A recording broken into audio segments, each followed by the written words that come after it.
আসসালামু আলাইকুম রহমতুল্লাহি ওবরকাতুহু। সম্মানিত দর্শক, বাংলাদেশের রাজনীতিতে এখন এমন একটা পরিস্থিতি তৈরি হয়েছে, চারিদিকে তাকালে শুধু মনে হচ্ছে যে জামাত ছাড়া অন্য কোনো রাজনৈতিক দল নেই। দ্বিতীয়ত, জামাতে যারা লোকজন রয়েছেন তাদের মধ্যে আত্মবিশ্বাস এমন একটা পর্যায়ে চলে গেছে, তারা মনে করছেন যে জনগণ জামাত ছাড়া আর কাউকে ভোট দেবে না। তৃতীয়ত, তারা যেভাবে ইসলামিক দলগুলোকে এই গত 14 মাসে এক করে ফেলেছেন, তাদের পক্ষে এটি রীতিমতো বিস্ময়কর। আমরা জানি যে জামাত প্রতিষ্ঠিত হওয়ার পর জামাতের সঙ্গে অন্যান্য ইসলামিক রাজনৈতিক যে দলগুলো রয়েছে তাদের নীতিগত পার্থক্য ছিল। এমনকি একই জোটে থাকার পরেও, অর্থাৎ মাওলানা ফজলুল হক আমিনী, শাইখুল হাদিস মাওলানা আজিজুল হক মানে মামুনুল হক সাহেবের বাবা, ওনারা এবং জামাত একই সঙ্গে জোটবদ্ধ থাকার পরেও তাদের সঙ্গে জামাতের সম্পর্ক কখনো ভালো ছিল না। এর কারণ হলো তারা যে নীতিনৈতিকতা বা তারা যে থিওলজি ধর্মতত্ত্ব বিশ্বাস করে, সেটা কওমি ঘরানার। আবার অন্যদিকে জামাত যে ওহাবি মতবাদ বা যে সালাফি মতবাদকে তারা ধারণ করে,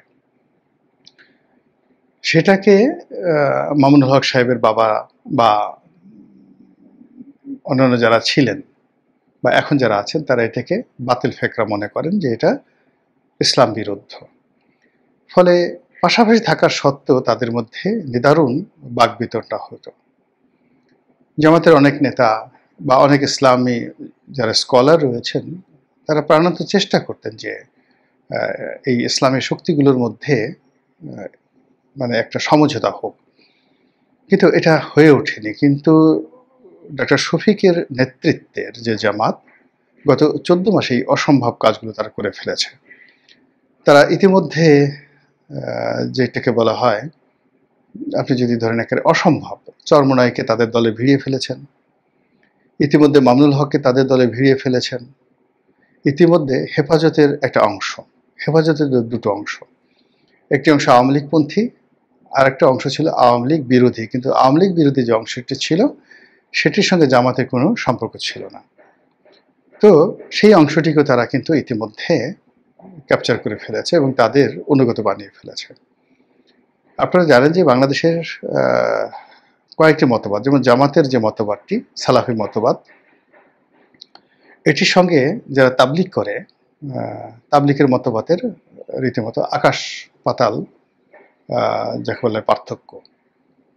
তাবলিগের যারা লোকজন আছে তারা জামাতকে কোনো রাজনৈতিক দল বা কোনো ধর্মমতই মনে করে না, আর জামাতের লোকজন তাবলিগের যারা কর্মকাণ্ড এটাকে একেবারে বেদাত, বেশরিয়তি আরও অনেক কিছু বলে বেড়ান। তো এখন সেই দুটো পক্ষ এক হয়ে গেছে। জামাত পীর প্রথা, পীরতন্ত্র, মাজার পূজা, এটাকে তাদের মানে কি বলা হয় ইমানের দায়িত্ব, এগুলোকে অপোজ করা, যে এই সমস্ত পীর ঠির বাদ। কিন্তু বাংলাদেশের মধ্যে সবচেয়ে মশহুর পীর, গরম পীর, মানে যারা মুগুর হাতে একসময় বা লাঠি হাতে একসময় মিছিল করতো, গরম পীর বলা হয়। তো এই পীরবাদের মধ্যে সবচেয়ে গরম এবং কনজারভেটিভ যারা বলা হয় সেই চরমোনাই পীর সাহেব, তাদের সঙ্গে তাদের ঐক্য হয়ে গেছে। তো যেখানে চরমোনাই পীর সাহেবদের সঙ্গে তাদের ঐক্য হয়ে গেছে, আট্রসের সঙ্গে ঐক্য হওয়া কিংবা ফুলতুলি পীর সাহেবের সঙ্গে ঐক্য হওয়া, তারপরে অন্যান্য যে সকল বড় বড় যাকে বলা হয় পীর আছেন বাংলাদেশে, তাদের সঙ্গে ঐক্য হওয়ার সময়ের বিষয়। এটা এই সময়ের মধ্যে হয়ে গেছে। এর বাইরে অন্য যে সকল গ্রুপ রয়েছে, যেমন আহলে সুন্নাতুল জামাত, তো আহলে সুন্নাতুল জামাতের সঙ্গে তারা মানে জামাতের যারা লোকজন, এদের শত্রুতা বলতে গেলে অনাদিকালের, প্রাচীনকালের। কিন্তু আহলে সুন্নাতুল জামাতের খুব অল্প মানুষই নেতৃত্বের পর্যায়ে এখন জামাতের বিরোধিতা করে। সেটা মবের কারণে হতে পারে, ভয়ের কারণে হতে পারে, অন্য যে কোনো কারণে হতে পারে। এখন আর জামাতকে কাফের বলে গালি দিয়ে আহলে সুন্নাত ওয়াল জামাতের যে মাহফিলগুলোতে উচ্চবাচ্য করা হচ্ছে না। তো এটা পক্ষে আনা যায়নি, কয়েকজনকে কিন্তু মোটামুটি নিউট্রাল করে দেয়া হয়েছে। তো সেই দিক থেকে আপনি যদি মনে করেন যে জামাতের যে পলিটিক্যাল অ্যাসেম্বল সম্মিলন এটি বিরল, বাংলাদেশে তো বটেই, ঠিক সেম পরিবেশ পরিস্থিতি কিন্তু ভারতে, সেম পরিবেশ পরিস্থিতি কিন্তু পাকিস্তানে, সৌদি আরবিয়াতে, অন্যান্য মুসলিম কান্ট্রিতে। তারা এই কাজগুলো করতে পারেনি, কিন্তু জামাত গত 14 মাসে এই কাজগুলো কিন্তু করে ফেলেছে। বিএনপি প্রাণান্ত চেষ্টা করছে জামাতের এই ঐক্য ভেঙে দেওয়ার জন্য, কিন্তু বিএনপির এই বিষয়ে তাদের টেকনিক্যাল নলেজ নেই। ধর্ম সম্পর্কে, ধর্মীয় রাজনীতি সম্পর্কে, কোরআন হাদিস ইজমা সম্পর্কে, বা ধর্মীয় গোষ্ঠীগুলো কি কি বিষয়গুলো নিয়ে বিভেদ করে, বিসংবাদ করে, এইরকম জানাশোনা কোনো পলিটিক্যাল লিডার বিএনপির মধ্যে নেই। আবার এই সমস্ত বিষয় যারা জানেন তাদের সঙ্গে বিএনপির কোনো সম্পর্ক নেই। ফলে বিএনপি এই জায়গাটা থেকে রীতিমতো একেবারে অসহায়, দুর্বল এবং কাঙালের মতো তারা ঘোরাফেরা করছে, এবং তারা একবার মামুনুল হক সাহেবকে নিচ্ছেন, আবার একটু পরে মামুনুল হক সাহেব চলে যাচ্ছেন। দ্বিতীয়ত, অন্যান্য যে সকল ছোট ছোট রাজনৈতিক দলগুলো রয়েছে, যেমন ধরেন গণ অধিকার পরিষদ, তারপরে যেগুলো এখনো পর্যন্ত বিএনপির পক্ষে আছে প্রকাশ্যে, কিন্তু শেষ পর্যন্ত জামাত যদি তাদেরকে ডাকে, ভোটের মাঠের অবস্থা যদি জামাত এখন যে অবস্থা আছে তার সাথে আরও ফেভারেবল হয়ে যায়, তাহলে অন্ততপক্ষে, আমি নাম বললাম না, ছোট ছোট যে সকল রাজনৈতিক দলগুলো এখন বিএনপির সঙ্গে আছে, তারা হাতে গোনা 2-1টি ছাড়া কেউ বিএনপির সঙ্গে থাকবে না। সবাই কিন্তু জামাতের সঙ্গে চলে আসবে। বিএনপি পুরো মাঠে একা হয়ে যাবে, পুরো মাঠে একা হয়ে যাবে। এবং একা হয়ে যাওয়ার ফলে কি হলো, সেক্ষেত্রে তাদের জন্য আরও ভয়ঙ্কর অবস্থা তৈরি হয়ে যাবে। এর কারণ হলো, ইতিমধ্যে বিভিন্ন জায়গাতে শরিকদেরকে সিট দেওয়ার জন্য বিএনপি যে জায়গাগুলো খালি রেখেছে, ওখানে বিএনপির প্রার্থীরা মানসিকভাবে দুর্বল হয়ে পড়েছে, অভিমান করেছে, নিজেদেরকে গুটিয়ে নিয়েছে।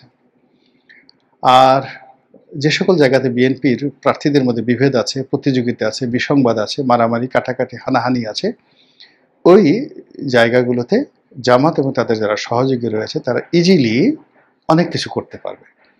এখানে জামাত, আমার যেটা বিশ্বাস, যে জামাত যেহেতু প্রশাসন অত্যন্ত গুরুত্বপূর্ণ একটা স্টেক হোল্ডার, দ্বিতীয়ত তাদের প্রশিক্ষিত ক্যাডার বাহিনী আছে, তৃতীয়ত তাদের আর অনেক কিছু আছে, মানে যেগুলো শব্দ করে, অনেক কিছু তাদের আছে এই মুহূর্তে, আর অর্থ আছে।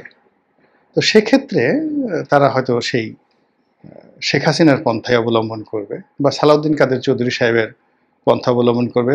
আসসালামু আলাইকুম চাচা, আপনি আমাকে ভোট দেবেন?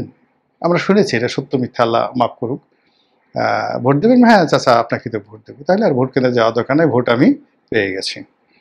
তো জামাত যদি বলে যে ঠিক আছে, আসসালামু আলাইকুম ভাই সাহেব, কেমন আছেন, আমরা তো চেষ্টা করছি, দেখেন বিএনপি এইভাবে লুটপাট করছে, আওয়ামী লীগ এভাবে লুটপাট করেছে, একদিকে চাঁদাবাজি, এদিকেও চাঁদাবাজি, এদিকেও চাঁদাবাজি, এক জাহেল গেছে, আর এক জাহেল আসছে।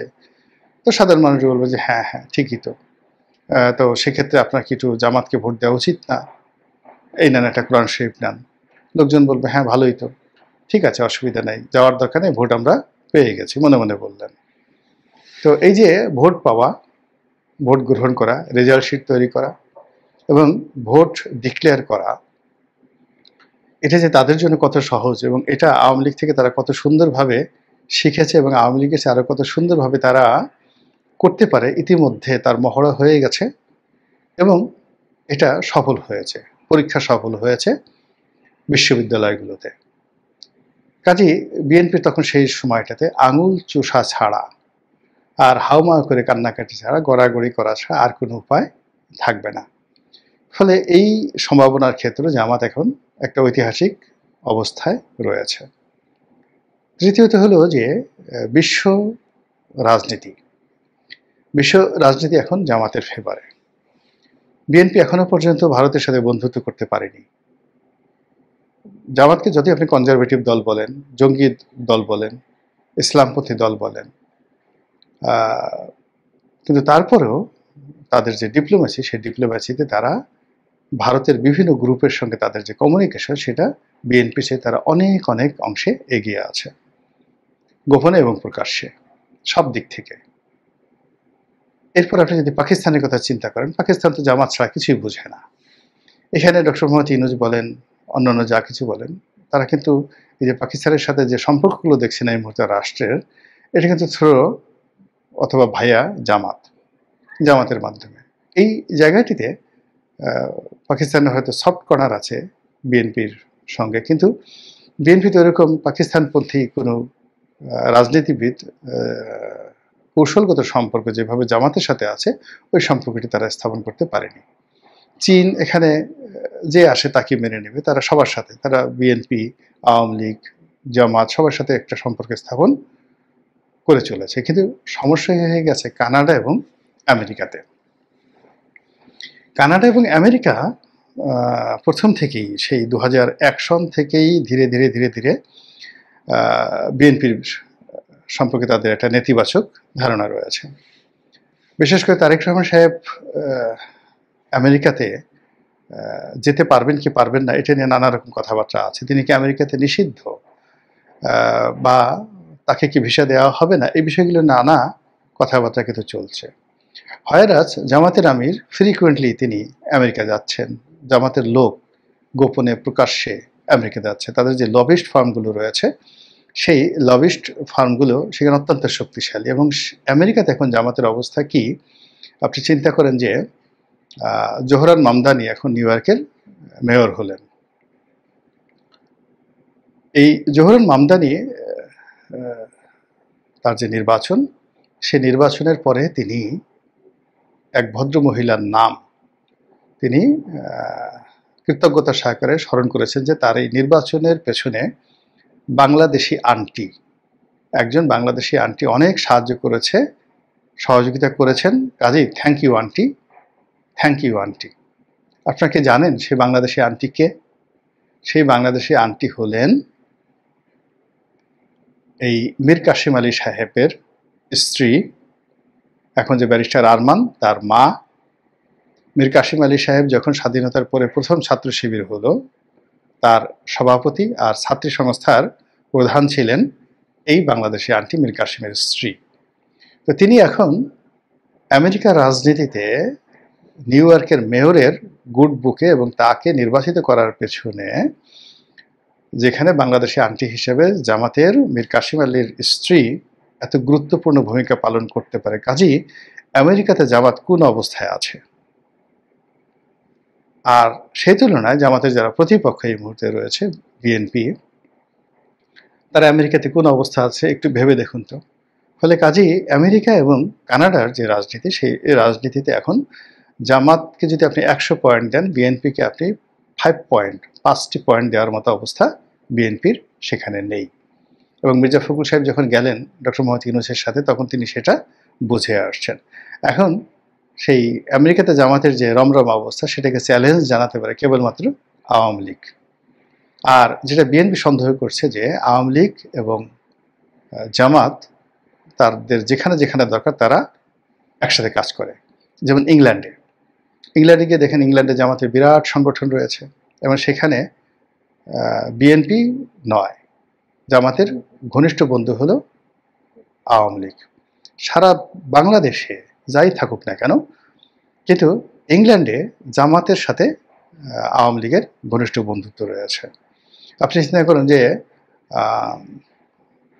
এই যে জামাতের আমির,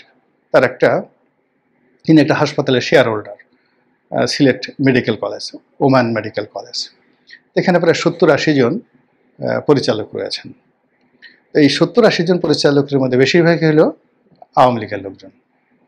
তো সেই আওয়ামী লীগের লোকজনের মধ্যে জামাতের আমির তিনিও আছেন, আজকে থেকে নয়, আওয়ামী লীগ জমানা থেকে বা আরও অনেক আগের থেকে। তো বুঝার চেষ্টা করেন যে সিলেটের রাজনীতি এবং সিলেট কেন্দ্রিক লন্ডনের রাজনীতি, এবং ওই যে সিলেট ওমেন্স মেডিকেল কলেজ, ওটার বেশিরভাগ শেয়ার হোল্ডার ইংল্যান্ডে থাকেন। তো কাজেই ইংল্যান্ডের আওয়ামী লীগ, এই যে এখন যে সমস্ত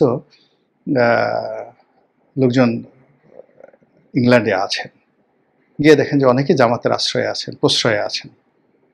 আবার যেখানে যেখানে জামাতের আশ্রয় প্রশ্রয় দরকার সেখানে তারা আওয়ামী লীগের আশ্রয় নিচ্ছেন, প্রশ্রয় নিচ্ছেন। এই হলো জামাত।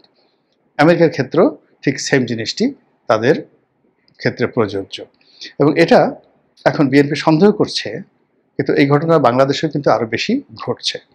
অর্থাৎ আওয়ামী লীগের সঙ্গে বিএনপির একটা শত্রুতা জামাত তৈরি করে দিয়েছে, এবং যত মামলাগুলো হয়েছে, একটা মামলা এনসিপি করেনি, একটা মামলা জামাত করেনি, যত মামলা সব মামলার বাদী বিএনপি যারা লোকজন আছে। তাহলে আগামীতে যদি আওয়ামী লীগ কোনো সুযোগ সুবিধা পায়, ডলারটা কাদেরকে দেবে? বিএনপি লোকজনকে দেবে। এখন তারেক রহমান সাহেবকে আওয়ামী লীগের লোকজন কেন গালাগাল করছে? এই কারণে গালাগাল করছে। আর জামাত কি করছে? তলে তলে আওয়ামী লীগের লোকদেরকে আশ্রয় দিচ্ছে, তাদের বাড়িতে চাল ডাল আটা ময়দা পাঠায় দিচ্ছে, কোর্ট কাছারি থেকে মামলা মোকদ্দমা থেকে তাদেরকে মুক্তি দিচ্ছে, অনেকের জামিনের ব্যবস্থা করে দিয়েছে। ফলে আপনি গিয়ে দেখেন যে সমস্ত লোকদেরকে গ্রেপ্তার করা হয়েছিল সারা বাংলাদেশে, তার অলমোস্ট নাকি 70% লোক ইতিমধ্যে জামিন পেয়ে গেছে। আর অন্যদিকে যে সমস্ত মানুষ জেলখানাতে আছে তাদেরকে মূলত সরকারকে বোঝানোর জন্য তাদেরকে ধরে আনা হয়েছে। তারা বিএনপিও করে না, জামাতও করে না, আওয়ামী লীগও করে না, তারা সাধারণ জনগণ। এখন সরকারের পক্ষ থেকে আওয়ামী লীগ ধরতে হবে, 20-25 জন আওয়ামী লীগ ধরে দেখাতে হবে, পত্রিকাতে আওয়ামী লীগের লোকজন ধরা হয়েছে, এই জন্য হাতের কাছে যাকে পেয়েছে তাকে ধরে নিয়ে আসছে। এবং এই পুরো বিষয়টি জেলখানার ভিতরে বাইরে সমাজে নিদারুণ প্রতিক্রিয়া তৈরি করেছে। আর সেখানে গিয়ে জামাত সুন্দরভাবে বলছে যে কাজটা আমরা করিনি, ওরা করেছে, ঠিক আছে আমরা জামিনের ব্যবস্থা করছি। বিএনপির আইনজীবীরা যদি জামিনের জন্য দরখাস্ত করে ওটা ঘুরতে থাকে, আর জামাতের লোকজন যদি জামিনের দরখাস্ত করে সেটা পাখির গতিতে জামিন হয়ে যাচ্ছে। তো এই সব মিলিয়ে আন্তর্জাতিক অঙ্গনে, আমাদের প্রশাসনে, আমাদের ব্যাংক বিমাতে, আমাদের ভোটের ময়দানে এবং বাংলাদেশের সাথে সংশ্লিষ্ট কূটনৈতিক অঙ্গনে জামাত এই মুহূর্তে যে দাপট দেখাচ্ছে বা সবকিছু যেভাবে তাদের ফেভারে রেখেছে, আপনার কাছে কি মনে হয় যে তার সঙ্গে টেক্কা দিয়ে বিএনপি খুব ভালো কিছু করতে পেরেছে? বা আগামী যেতে নির্বাচনের আগে যে কয়টা দিন আছে, এই কয়টা দিনে বিএনপি খুব দ্রুত জামাতের এই যে সফলতাগুলো, কর্মকাণ্ডগুলো তার অতিক্রম করতে পারবে? যদি না পারে তাহলে সেক্ষেত্রে ফলাফল কি হতে পারে? আশা করি আপনারা সবাই বুঝতে পেরেছেন। আসসালামু আলাইকুম রহমতুল্লাহি ওয়া বারাকাতুহু।